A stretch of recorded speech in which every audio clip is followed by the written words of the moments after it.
Millionaire fast lane ಪುಸ್ತಕದ ಹಿಂದಿರುವ ಆಳವಾದ ಚಿಂತನೆಗಳನ್ನು ಒಟ್ಟಿಗೆ ಸೇರಿ ಅನ್ವೇಷಿಸೋಣ ಬನ್ನಿ. ಈ ವಿಶ್ಲೇಷಣೆಯಲ್ಲಿ ನಾವು ಕೇವಲ ಹಣ ಮಾಡೋದು ಹೇಗೆ ಅನ್ನೋದರ ಬಗ್ಗೆ ಮಾತಾಡ್ತಾ ಇಲ್ಲ, ಬದಲಾಗಿ ಕೆಲವು ವರ್ಷಗಳಲ್ಲಿ ದೊಡ್ಡ ಮಟ್ಟದ ಸಂಪತ್ತನ್ನು ಸೃಷ್ಟಿಸುವ ಸಿಸ್ಟಮ್ ಅನ್ನು ಹೇಗೆ ನಿರ್ಮಿಸೋದು ಅನ್ನೋ ಸೂತ್ರವನ್ನೇ ಅರ್ಥ ಮಾಡ್ಕೊಳ್ತಿದ್ದೇವೆ. ನಮ್ಮ ಕಣ್ಣ ಮುಂದೆಯೇ ನೋಡ್ತೀವಿ ಅಲ್ವಾ? ಕೆಲವರು ಜೀವನ ಪೂರ್ತಿ ಕಷ್ಟಪಟ್ಟರು ನಿವೃತ್ತಿಯಾಗಲು ಹೆಣಗಾಡ್ತಾರೆ.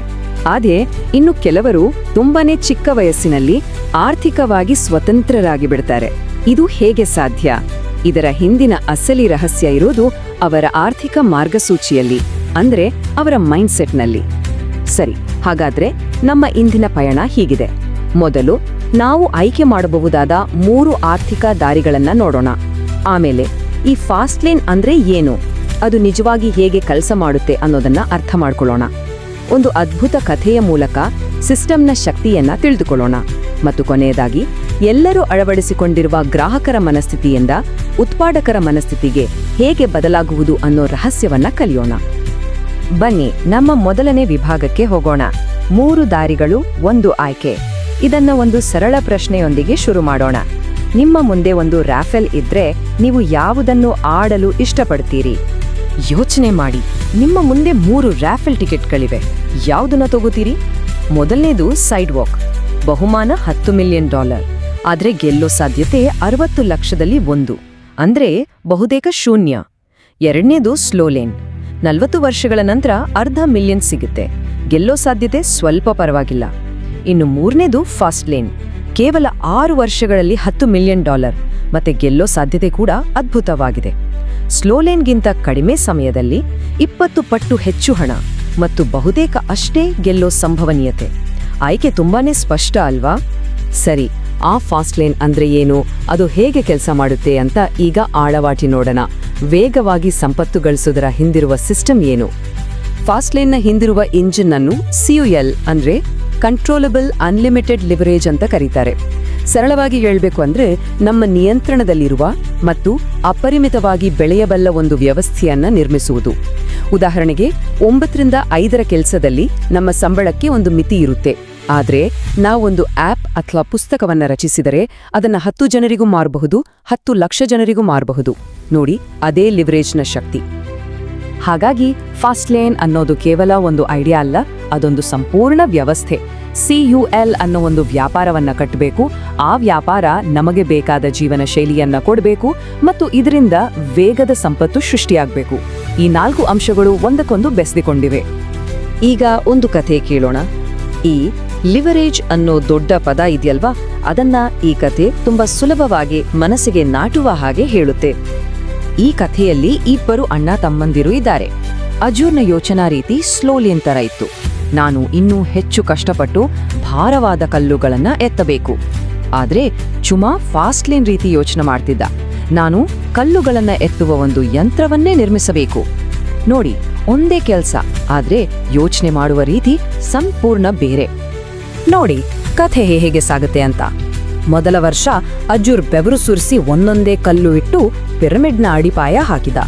ಚುಮಾನ ಜಾಗ ಮಾತ್ರ ಖಾಲಿಯಾಗಿತ್ತು. 3ನೇ ವರ್ಷಕ್ಕೆ ಅಜೂರ್ 2ನೇ ಹಂತಕ್ಕೆ ಕಲ್ಲುಗಳನ್ನ ಎತ್ತಲು ಕಷ್ಟಪಡ್ತಿದ್ದ. ಊರಿನವರೆಲ್ಲ ಚುಮಾನನ ನೋಡಿ ನಗ್ತಿದ್ರು. ಅವನು ಇನ್ನೂ ತನ್ನ ಕೊಟ್ಟಿಗೆಯಲ್ಲಿ ಏನೋ ಮಾಡ್ತಿದ್ದ. ಆದ್ರೆ 5ನೇ ವರ್ಷದಲ್ಲಿ ಚುಮಾ ಹೊರಬಂದ. ಸಲೀಸಾಗಿ ಕಲ್ಲುಗಳನ್ನ ಸಾಗಿಸುವ ಒಂದು ದೊಡ್ಡ ಯಂತ್ರವನ್ನೇ ಪ್ರದರ್ಶಿಸಿದ. ಕಥೆಯ ತಿರುವು ಇಲ್ಲಿದೆ. ಅಜೂರ್ ವರ್ಷಗಟ್ಟಲೆ ತನ್ನ ಶ್ರಮವನ್ನೇ ಹಾಕಿ ಕಲ್ಲುಗಳನ್ನ ಎತ್ತಿದ. ಆದ್ರೆ ಚುಮಾ ಶ್ರಮವನ್ನೇ ಕಡಿಮೆ ಮಾಡುವ ಒಂದು ಯಂತ್ರವನ್ನೇ ನಿರ್ಮಿಸಿದ.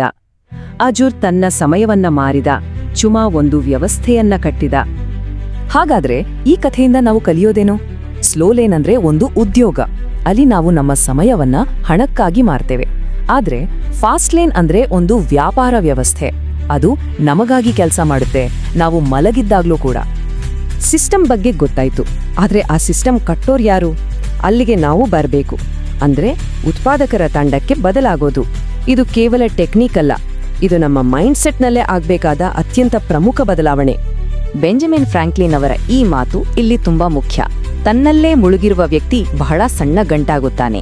ಇದರರ್ಥ ಕೇವಲ ನಮಗೇನು ಬೇಕು, ನಾವೇನು ಕೊಳ್ಳಬೇಕು ಅಂತ ಗ್ರಾಹಕ ಯೋಚಿಸುವುದನ್ನ ಬಿಟ್ಟು ಬೇರೆಯವರಿಗೇನು ಬೇಕು, ಅವರ ಸಮಸ್ಯೆಗೆ ಹೇಗೆ ಪರಿಹಾರ ಕೊಡಬಹುದು ಅಂತ ಉತ್ಪಾದಕ ಯೋಚಿಸಬೇಕು. ಆಗಲೇ ನಿಜವಾದ ಬೆಳವಣಿಗೆ ಸಾಧ್ಯ. ಆರ್ಥಿಕ ಜಗತ್ತಿನಲ್ಲಿ ಇರೋದೇ 2 ತಂಡಗಳು. ಒಂದು, ಬಹುಸಂಖ್ಯಾತರಾದ ಗ್ರಾಹಕರ ತಂಡ. ಇವರು ಉತ್ಪನ್ನಗಳನ್ನು ಖರೀದಿಸ್ತಾರೆ, ಉದ್ಯೋಗ ಹುಡುಕ್ತಾರೆ. ಇನ್ನೊಂದು, ಅಲ್ಪಸಂಖ್ಯಾತರಾದ ಉತ್ಪಾದಕರ ತಂಡ. ಇವರು ಸಮಸ್ಯೆಗಳನ್ನು ಬಗೆಹರಿಸ್ತಾರೆ, ವ್ಯವಹಾರಗಳನ್ನು ಕಟ್ತಾರೆ. ಹಣ ಅನ್ನೋದು ಯಾವಾಗಲೂ ಗ್ರಾಹಕರಿಂದ ಉತ್ಪಾದಕರ ಕಡೆಗೆ ಹರಿಯುತ್ತೆ. ಈಗ ಹೇಳಿ, ಯಾವ ತಂಡದಲ್ಲಿರಬೇಕು? ಹಾಗಾದ್ರೆ ಆ ಉತ್ಪಾದಕರ ತಂಡಕ್ಕೆ ಸೇರೋದು ಹೇಗೆ? ಆ ಮನಸ್ಥಿತಿಯನ್ನ ಅಳವಡಿಸ್ಕೊಳ್ಳೋದು ಹೇಗೆ? ಅದಕ್ಕಾಗಿ ಒಂದು ಪ್ಲೇ ಬುಕ್ ಇದೆ. ನಮ್ಮ ಅಂತಿಮ ವಿಭಾಗದಲ್ಲಿ ಅದನ್ನೇ ನೋಡೋಣ. ಉತ್ಪಾದಕರ ಹಾಗೆ ಯೋಚಿಸಲು ನಾವು ಜಗತ್ತನ್ನು ನೋಡುವ ಕನ್ನಡಕವನ್ನೇ ಬದಲಾಯಿಸಬೇಕು. ಇವತ್ತಿನಿಂದಲೇ ಇದನ್ನ ಅಭ್ಯಾಸ ಮಾಡಿ. ಯಾವುದೇ ವ್ಯಾಪಾರವನ್ನು ನೋಡಿದಾಗ ಕೇವಲ ಗ್ರಾಹಕರಾಗಿ ನೋಡಬೇಡಿ. ಈ 4 ಪ್ರಶ್ನೆಗಳನ್ನ ಕೇಳಿಕೊಳ್ಳಿ. ಇವರು ಹಣ ಮಾಡೋದು ಹೇಗೆ? ಇದರ ಹಿಂದಿರುವ ಸಿಸ್ಟಮ್ ಏನು? ಇವರ ಆದಾಯದ ಮೂಲ ಯಾವುದು? ಮತ್ತು ಈ ಜಾಹೀರಾತಿನ ನಿಜವಾದ ಉದ್ದೇಶವೇನು? ಹೀಗೆ ಜಗತ್ತನ್ನ ಡಿಕೋಡ್ ಮಾಡಲು ಶುರು ಮಾಡಿದಾಗ ಎಲ್ಲೆಡೆ ಅವಕಾಶಗಳು ಕಾಣಿಸುತ್ತವೆ. ಫಸ್ಟ್ ಲೇನ್ ಸಂಪತ್ತಿನ ಸಮೀಕರಣ ತುಂಬಾ ಸಿಂಪಲ್, ಆದರೆ ಬಹಳ ಪವರ್ಫುಲ್.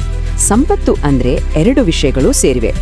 ಒಂದು, ನಿವ್ವಳ ಲಾಭ, ಅಂದ್ರೆ ನಮ್ಮ ಬಿಸ್ನೆಸ್ನಿಂದ ತಿಂಗಳಿಗೆ ಬರೋ ಹಣ. ಇನ್ನೊಂದು, ಆಸ್ತಿ ಮೌಲ್ಯ, ಅಂದ್ರೆ ಆ ಬಿಸ್ನೆಸ್ಗೆ ಇರೋ ಬೆಲೆ. ಇದು ಒಂದು ಮನೆ ಇದ್ದಾಗೆ, ಬಾಡಿಗೆಯಿಂದಲೂ ಗಳಿಸಬಹುದು ಮತ್ತೆ ಮನೆಯನ್ನು ಮಾರಿಯೂ ಗಳಿಸಬಹುದು. ಫಾಸ್ಟ್ ಲೈನ್ ಪಾಲಿಸುವವರು 2 ಕಡೆಯಿಂದ ಗಳಿಸ್ತಾರೆ. ಕೊನೆಯದಾಗಿ ಈ ಒಂದು ಮಾತನ್ನು ನೆನಪಿನಲ್ಲಿಟ್ಟುಕೊಳ್ಳಿ, ಇದು ಇಡೀ ವಿಶ್ಲೇಷಣೆಯ ಸಾರಾಂಶ. ಶ್ರೀಮಂತವಾಗಿ ಅನುಭೋಗಿಸಲು ಮೊದಲು ಶ್ರೀಮಂತವಾಗಿ ಉತ್ಪಾದಿಸಿ. ಹೆಚ್ಚಿನ ಜನರು ಮೊದಲು ಖರ್ಚು ಮಾಡಿ ನಂತರ ಗಳಿಸೋ ಬಗ್ಗೆ ಯೋಚಿಸ್ತಾರೆ. ಆದರೆ ನಿಜವಾದ ಮಾರ್ಗ ಅಂದ್ರೆ ಮೊದಲು ಮೌಲ್ಯವನ್ನ ಸೃಷ್ಟಿಸೋದು. ಹಾಗಾದ್ರೆ ಈ ವಿಶ್ಲೇಷಣೆಯ ಕೊನೆಯಲ್ಲಿ ನಾವು ನಾವೇ ಕೇಳ್ಕೊಳ್ಬೇಕಾದ ಪ್ರಶ್ನೆ ಇದು: ನಮ್ಮ ದೈನಂದಿನ ಚಟುವಟಿಕೆಗಳಲ್ಲಿ ನಾವು ಹೆಚ್ಚು ಸಮಯ ಗ್ರಾಹಕರಾಗಿ ಕಳೆಯುತ್ತಿದ್ದೇವೆ ಅಥವಾ ಉತ್ಪಾದಕರಾಗಿ ಕಳೆಯುತ್ತಿದ್ದೇವೆ? ಈ ಉತ್ತರದ ಮೇಲೆ ನಮ್ಮ ಆರ್ಥಿಕ ಭವಿಷ್ಯದ ಮಾರ್ಗ ನಿರ್ಧಾರವಾಗುತ್ತದೆ.